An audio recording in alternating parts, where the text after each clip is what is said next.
nibyo rwose reka mbasuhuze kandi mbahe ikaze mbifurize kugubwa neza kuri iyi tariki ya 25 z'ukwezi kwa kane umwaka w'ibihumbi 2026 ndabasuje kandi mbahaye ikaze mbifurije kugubwa neza kuri izi mikoro za Region Info.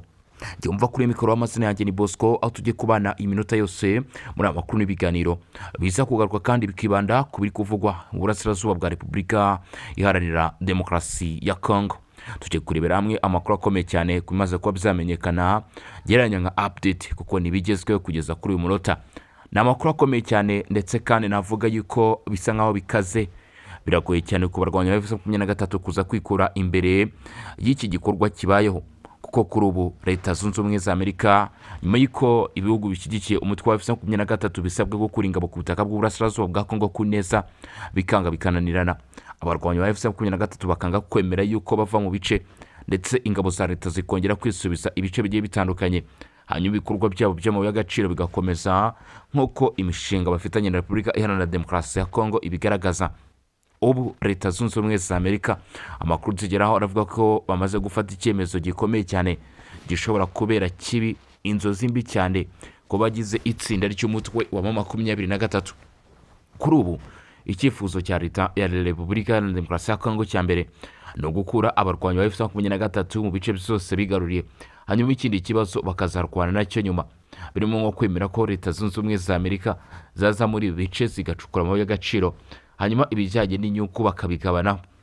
Ariko kuri ubu ngubu amakuru agaragaza yuko Leta Zunze Ubumwe za Amerika zigaragaza ko zishobora kwihanganira icyo kibazo, dore ko n'ubundi bavuga bati turanga kandi n'ubundi tubibona, kubera ko ubu tuvugana amakuru agaragaza ko abarwanya ba M23 mu bice bya Kivu y'Amajyepfo na Kivu y'Amajyaruguru aribo bicukura amabuye y'agaciro yaho, ndetse hejuru y'ibyo ngibyo abarwanyi ba M23 ntabwo bakora ibyo gusa nkaho bidahagije, kuri ubu barifuza kwerekeza no bindi bice ndetse no gushyiraho leta yigenga iyobowe nabo hano muri Kivu y'Amajyaruguru.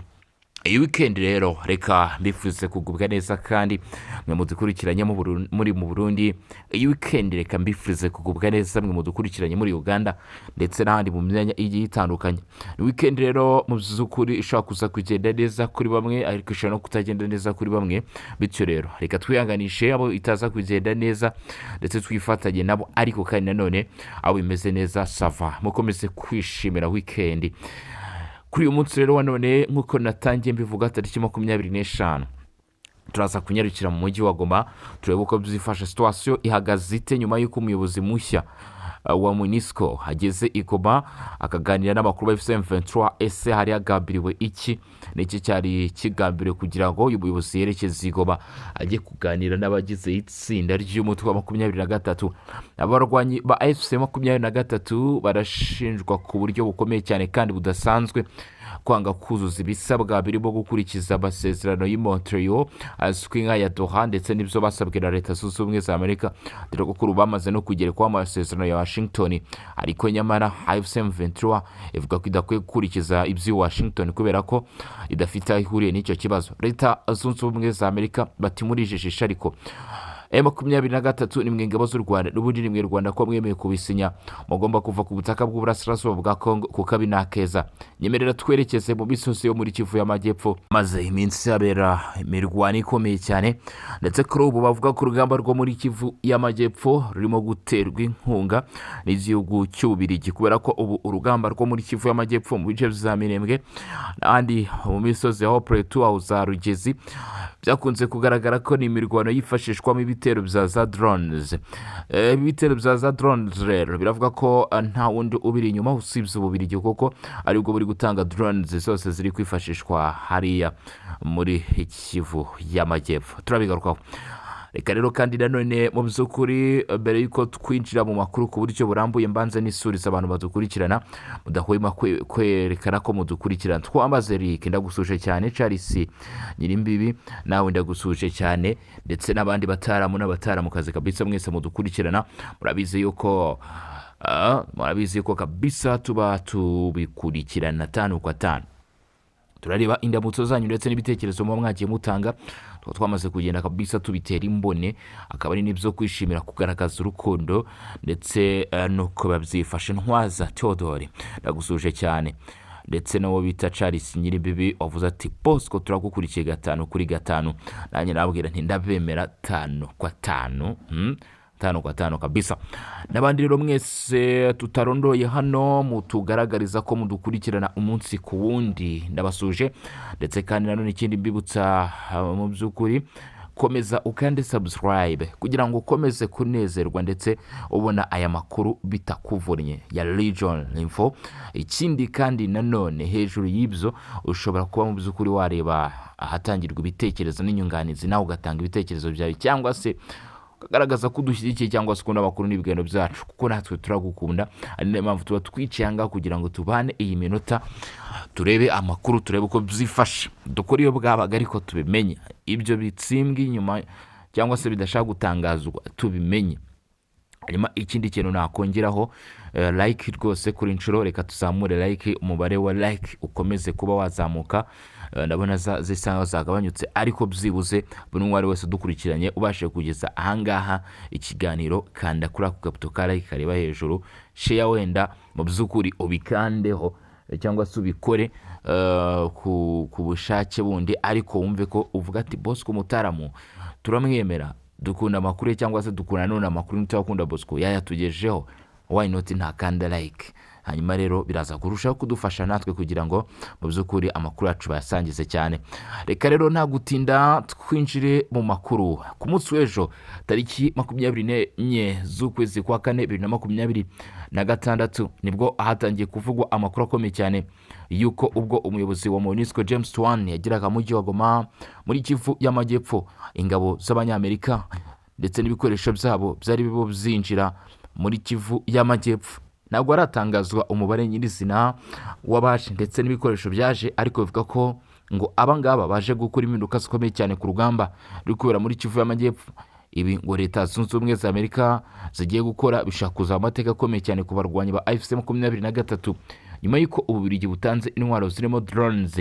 Baravuga ko kuri ubu ngubu amakuru ahari ari uko Leta Zunze Ubumwe za Amerika zifuza nazo kugaragaza uruhare rwazo mu guhagarika ibi bibazo by'abarwanyi ba AFC 23 muri ibi bice. Mu duce tugiye dutandukanye twakomeje kugenda twumvikana mu mirwano, niho AFC 23 igiye guhura n'uruva gusenya ndetse n'imitwe irimo twirwaneho. Ni nyuma y'uko bamwe mu banyamurenge kandi bagaragarije Leta Zunze Ubumwe za Amerika ndetse berekeza no mu Burundi kwa President Evariste Ndayishimiye. Uyo kugeza kuri ubu ngubu yo muryango Komisiyo y'Umuryango wa Afurika yunze ubumwe bamusaba kandi kumvisha icyo kibazo Leta Zunze Ubumwe za Amerika, gora kavuga ari kijyana kandi akabashyigikiye abarwanyi ba AFC 23. Ubutumwa bwabo bwahise bugera kuri Leta Zunze Ubumwe za Amerika. Ni nyuma y'uko aba bamaze kwitandukanya twirwaneho, bavuga ko uyu ari umutwe wagomeye abanyamurenge ndetse ukaba uri gutuma benshi cyangwa se bene wabo barimo kwasiga ubuzima, abandi bakerekeza mu buhunzi.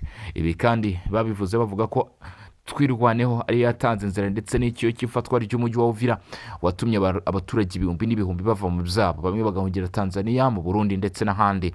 Ibyo rero Leta Zunze Ubumwe za Amerika nyuma yo gusabwa n'abene gihugu ndetse n'umuyobozi wa Komisiyo y'Umuryango wa Afurika yunze ubumwe, hanyuma rero Leta ya Repubulika ya Demokarasi ya Kongo nayo ikabigiramo uruhare, byahesheje amahirwe akomeye cyane igisirikare cya Leta ya Kongo cyangwa se coalition ya Kinshasa kongera kubona amahirwe akomeye cyane yo kubona umufatanyabikorwa n'umuterankunga ukomeze gutya. Gusa byari ngombwa yuko Amerika imanura umurundo w'abasirikare, hakenewe bake gusa kugira ngo baminjiremo agafu ndetse n'ibikoresho bihagije bifite ikoranabuhanga ryo ku rwego rwa nyuma bya Leta Zunze Ubumwe za Amerika. Ubu amakuru aravuga ko ikijyanye na system ya jammingwaga muri Kivu y'Amajyepfo ya GPS ndetse no mu gihugu cy'u Burundi byari byarakunze kugenda byigambwa na AFC 23 bigiye kuba umugani utazongera kuba kuko bigiye gusiga insigamigani. Ibi birashimangirwa rero n'ibikoresho bihambaye by'ingabo za Leta Zunze Ubumwe za Amerika biri kuvuga ko byamaze kwinjira muri Kivu y'Amajyepfo. Rero birimo mu by'ukuri bikoresho bidasanzwe by'ikoranabuhanga, imbunda zo ku rwego rwa inyuma ndetse n'ibindi bigiye bitandukanye leta zunze ubumwe za Amerika zoherereje FARDC. Ibi kandi ngo biri kumwe nabo twakwita aba instructors cyangwa se abarimu bagomba kwigisha abarimo igisirikare cy'u Burundi, abarimo FARDC uburyo bw'imikoreshereze y'ibyo bikoresho. Abangaba ngo mu by'ukuri baje kugira ngo batange umusada ndetse bongera imbaraga ku rugamba, nyuma y'uko byari bimaze kugaragara ko muri Kivu y'Amajyepfo hasa nk'aho hagaragara icyuho ku bijyanye n'urugamba rurimo kuhabera. Ibi rero byitezweho gutanga umusaruro ukomeye cyane, gusa bikaba ikibazo ndetse n'inzozi mbi zitazibagirana ku barwanya bose ku 23. Nyuma y'uko kandi Repubulika ya Demokarasi ya Kongo yagiye ikorana n'Abafaransa, gakorana n'Ababiligi, ubu ngubu leta zunze ubumwe za Amerika zikaba zemerera ko bashyigikirana muri Kivu y'Amajyepfo. Ngo ni iminsi mike ibikoresho by'ikoranabuhanga birimo drones ndetse n'intwaro rutura za leta zunze ubumwe za Amerika ziraba zamaze kugera hariya ku mirongo y'urugamba kuri front line, ndetse bikaba byitezweho ko bishobora kuzaba ikibazo gikomeye cyane. Hanyuma rero reka nkubwire yuko ku munsi w'ejo mu yandi makuru yagiye amenyekana no munsi wa 24 w'ukwezi kwa kane, mu makuru yandi yakomeje kugenda asirikira cyangwa se avugwa hano mu karere ka Afurika y'ibiyaga bigari, gusa twanabikomojeho ku munsi w'ejo Igoma. Navuga ko AFC-23 yasaga naho isubijwe ku byiringiro byayo byo gufatwa rwose nk'umutwe ukomeye cyangwa se nk'umutwe ufite ijambo. Uraza kwibaza ati se mu buhe buryo? Buriya kuza kwa James Wan, uyu umuyobozi mushya wa MONUSCO wageze Igoma rwose aza kuganira n'izi nyeshyamba, bihesha agaciro cyane izi nyeshyamba ndetse no kumva ko banezerewe nabyo, no kumva ko hari intambwe ikomeye cyane bateye, ko ba rwose ari inyeshyamba bavuga bati twicaye n'umuyobozi ukomeye cyane ku isi yaje kutureba bla bla bla. Ibyo rero nibyo byabaye ku munsi w'ejo. Ibyifuzo bya AFC-23 byarasubijwe, ariko rero bisiga mu by'ukuri akaga gakomeye cyane, kubera ko izi nyeshyamba za AFC-23 zitazi neza yuko iri risa nk'igeragezwa rya nyuma kuri bo, nyuma yuko kandi ibihugu nka Amerika nk'uko ndi kugenda bigutagariza biri guca amarenga yo kwinginga AFC-23 ku rwego rwa nyuma y'uko intwaro zabo ndetse n'abasirikare bamaze kumanuka. Ibi bemeza ko nibiramuka binaniranye ku bufasha Amerika itanga bwo guha FARDC ndetse na Repubulika ya Demokarasi ya Kongo mu biganiro, ye bikava ko batangiye guca amarenga yo kohereza intwaro n'abigisha bagomba kugaragariza FARDC uburyo bwo kubikoresha, nta kindi kizaba gisigaye usibye ko hazaba hagiye kubaho ikibazo gikomeye cyane kuri aba barwanyi ba AFC-23, ko ariko igihe kizaba kigeze ngo Amerika yinjiye mu mirwano ibambure ibice bigiye bitandukanye za Rukwinja, za Rubaya ndetse n'andi agiye atandukanye. Reka twinjiye mu makuru. N'amakuru mashya yamaze kuba yamenyekana yuko ku munsi w'ejo tariki 24 aribwo MONUSCO umuyobozi wayo mushya muri Repubulika ya Demokarasi ya Kongo yageze Igoma. Uyu akaba ari n'umwe nkuru y'umuyobozi mukuru uyu muryango w'abibumbye Loni ariwe Antonio Guterres. Uyu rero wahageze ni James Swan, yageze Igoma kuri uyu wa gatanu, n'umunyamerika ukomeye cyane ndetse wagiye agira uruhare mu miyoborere ya Afurika cyangwa se wagiye akora mu bikorwa bigiye bitandukanye hano muri Afurika bigamije kugarura amahoro ndetse no kubungabunga ibijyanye n'umutekano. Uyu rero akaba amenyereye rwose umwuka ndetse n'ikirere cya Afurika, kubera ko azi neza iyi politike. Umukuru mushya wa MONUSCO yageze mu mujyi wa Goma ku munsi w'ejo, ugenzurwa na M23 mu Kivu y'Amajyaruguru. Ni mu rugendo arimo rero mu burasirazuba bwa Repubulika ya Demokarasi ya Kongo. Uyu akaba yarageze hano mu mujyi wa Goma, aho yarakubutse Ibeni. Nanone muri Kivu y'Amajyaruguru, igice navuga ko kuri ubu cyahinduwe umujyi mukuru wa Kivu y'Amajyaruguru, ariko ku ruhande rw'ingabo za leta, nyuma yuko hano muri Kivu y'Amajyaruguru Goma ifashwe ikigarurirwa rero n'uruhande rwa M23. Ubu ngubu akarusho kariho nuko Goma iraza kuri M23, Beni iraza kuruhande rwa leta. Rero yari yageze Ibeni aganira na Somoka Kure, guverineri washyizwe rero hariya, baganira byinshi ndetse bakomoza ku bijyanye n'umutekano hano mu burasirazuba bwa Kongo. hanyuma rero uko bimeze agikubukayo nibwo gufata urugendo yifashishije indege y'uyu muryango cyangwa se ya MONUSCO, hanyuma rero agera i Goma. Ibi byanagaragaje amahirwe akomeye cyane ku bijyanye n'ifungurwa ry'ikibuga cy'indege mpuzamahanga cya Goma, kuko biri mu byaganiro cyangwa se biri mu byakomojweho nubwo hatarafatwa umwanzuro wemewe wo kuba iki kibuga cy'indege mpuzamahanga cyafungurwa, ariko biravuga ko mu byagarutsweho ndetse no mu byarebweho n'icyo ngicyo biri kirimo ku bijyanye no gufungura ikibuga cy'indege mpuzamahanga cya Goma. Umukuru mushya wa MONUSCO uyu munsi w'ejo nibwo yageze mu mujyi wa Goma kuganira n'abarwanyi ba AFC M23. Yageze mu mujyi wa Goma ugenzurwa na M23 muri Kivu y'Amajyaruguru mu rugendo rurimo mu burasirazuba bwa Repubulika Demokarasi ya Kongo. Umunyamerika James Wan mu bimujyanye i Goma, mu byari bimujyanye i Goma harimo ibijyanye no kubahiriza agahenge hagati ya leta n'uruhande rwa AFC M23 rumaze igihe kirenga umwaka rugenzura uwo mujyi. Kuba uyu munsi harashyizweho amasezerano menshi cyane yo guhagarika imirwano n'iyubahirizwe, ntabwo bica intege gukomeza gushaka ikindi gisubizo cyo guhagarika imirwano. Zombi MONUSCO baragerageza gukomeza gushaka uburyo bwo guhagarika imirwano binyuze mu mahoro. Nayo mpamvu y'urwo rugendo, kubera ko hari icyo gisubizo cyiza gihari mu buryo bwa diplomasi, nubwo abenshi bavuga ko bishobora kutazatanga umuti w'ihagarika ry'imirwano. MONUSCO yashyizwe mu itsinda ry'ubugenzuzi bwagutse bugomba gutangira kureba uko guhagarika imirwano byubahirizwa. Biteganyijwe ko Igoma Swan mu by'ukuri agomba kwagirira uruzinduko rero akareba ko amasezerano y'agahenge arimo gukora. Swan ageze Igoma nyuma yo gusura umujyi wa Bunia mu ntara ya Ituri hamwe na Beni mu ntara Kivu y'Amajyaruguru, aho yarebaga nyine uko byifashe. Ibi rero mu by'ukuri bikaba hari urugendo rwe rwo gukurikirana ndetse no kureba ku bijyanye rero n'ihagarikwa ry'imirwano kugeza kuri ubu ngubu, nubwo bigaragara yuko imirwano itarimo guhagarara cyangwa se amasezerano atigeze atanga umusaruro ku guhagarika imirwano, ariko ni amasezerano akigoragozwa. Gusa benshi mu banyekongo bagiye batanga mu by'ukuri ibyifuzo by'uko intambara n'ubundi yakomeza ikarangizwa mu buryo bw'urugamba kugira ngo akomeze kubaho gutaho igihe kandi iminsi ikomeza kugenda igenda ibibazo bidakemurwa, kubera yuko kugeza kuri ubu ngubu imirwano yagiye ikomeza, ariko ibiganiro nabyo bigakomeza ndetse hagiye haterwa intambwe nyinshi, ariko nta munsi n'umwe urugamba rwigeze ruhagarara, ahubwo imirwano yarakomeje hano ku butaka bw'uburasirazuba bwa Repubulika Iharanira Demokarasi ya Kongo. Icyifuzo cy'abatuye Repubulika Demokarasi ya Kongo rero ntabwo kiremezwa cyo gukomeza urugamba, ariko bigaragara neza rwose ko kugeza kuri iyi nshuro igisirikare cya leta ya Repubulika Iharanira Demokarasi ya Kongo gikomeza kugenda kigerageza gukora ibishoboka byose kugira ngo mu by'ukuri bahagarike urugendo rw'inyeshyamba za AFC 23 ku butaka bw'uburasirazuba bwa Kongo. Ni inyeshyamba rero zigenzura ibice bigiye bitandukanye muri Kivu y'Amajyaruguru, zigenzura ibice bigiye bitandukanye muri Kivu y'Amajyepfo, ariko bikaba byaragiye bigaragara ko izi nyeshyamba mu by'ukuri ziri kugorwa n'ibihe ziri gucamo kugeza kuri uyu munsi, kuba ariko izi nyeshyamba z'umutwe wa M23 mu by'ukuri ziri kugorwa n'ibitero bikomeye cyane, by'umwihariko birimo ibitero za drones, by'umwihariko ibitero by'indege rwose zitagira abapilote, aho Lawrence Kanyuka umuvugizi wa AFC 23 akomeje kugenda atangaza yuko ibi bitero ngo byaba byibasira n'ahatuwe n'abaturage.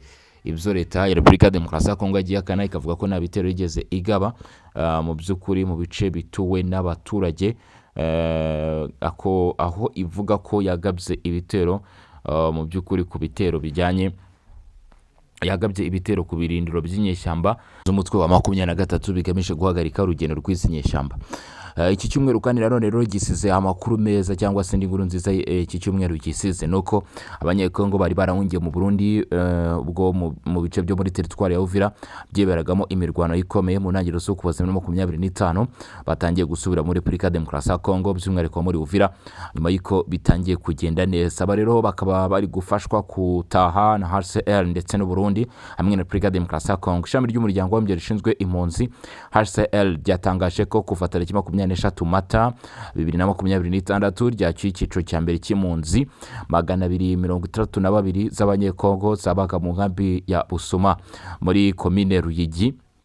Iki gikorwa gishingiye ku biganiro byahuje abahagarariye Burundi, Repubulika Demokarasi ya Kongo ndetse na HCR nyuma yaho muri Werurwe Burundi bufunguye umupaka wa Gatumba wari ugiye kumara amezi 4 udakora kubera impungenge z'umutekano. HCR agaragaza ko imirwano yabereye mu bice byo mu kibaya cya Ruzizi mu mpera z'umwaka ushize yatumye abanyekongo barenga 100,000 bahungira mu Burundi bacumbikirwa mu nkambi zo mu bice bitandukanye by'igihugu. Guverineri wungirije w'intara Kivu y'Amajyepfo washyizwe na Leta ya Repubulika Demokarasi ya Kongo, Jacques Elikano, yatangaje ko izi mpunzi zari zibayeho mu buzima bubi cyane bumeze nko mu kuzimu. Yagize ati bagenzi babagaho mu buzima budakwiye umuntu, bari babayeho mu kuzimu. Gutaha kw'icyiciro cya mbere rwose kuzatuma n'abandi bashishikarira gutaha, bakeneye kumva batekanye bakakirwa n'abavandimwe babo kugira ngo bisange aho bakomoka. Mu by'ukuri kubona ibyo kurya bihagije n'amazi mu nkambi zo mu Burundi ngo byari bigoye. Hari abanyekongo barenga 40 plutôt bapfuye mu kuboza 25 bazize indwara ziterwa n'isuku nke. Abandi bafata icyemezo cyo gutoroka bambuka uruzi rwa Ruzizi kubera ko umupaka wari ugifunze. Ariko ibi ngo byaterwaga n'ubucucike ndetse no kuba ikibazo cyarabayeho gitunguranye kitari kitezwe. Ano mpamvu abenshi mu by'ukuri bagiye bahura n'ingaruka zimeze gutyo kubera ubuzima bari babaye kubera n'ubwinshi bwaho ndetse no kuba ubufasha kubageraho byari bigoye.